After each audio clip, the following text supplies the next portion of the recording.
زمین و آسماں میں حسین سا کوئی نہیں، خدا کے اس جہاں میں حسین سا کوئی نہیں۔ اللہ کے پیارے محبوب صلی اللہ تعالی علیہ وآلہ وسلم اپنے کریم رب کی بارگاہ میں عرض کیا کرتے کہ اے اللہ، اللہم انی احبہما، کہ اے اللہ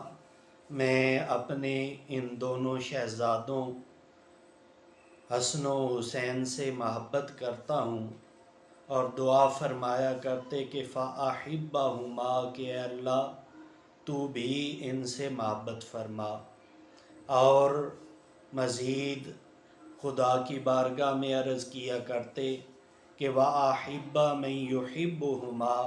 کہ جو بھی امام حسن و حسین سے محبت کرے، جو بھی ان سے پیار کا رشتہ رکھے، جو بھی انہیں اپنا محبوب بنائے، تو اللہ کے پیارے محبوب دعا فرمایا کرتے کہ اللہ تو بھی ان سے محبت فرما۔ تو آئیے سیدنا حضرت امام حسن و حسین سے محبت کرنا، ان سے پیار کرنا، ان پہ وارفتگی کا رشتہ رکھنا، یہ ایک ایسا عمل ہے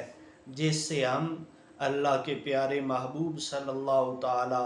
علیہ وآلہ وسلم کی اس عظیم ترین دعا کے مصداق بن جائیں گے، اور اس محبت کے صدقے اللہ تعالی ہمیں اپنا محبوب بنا لے گا۔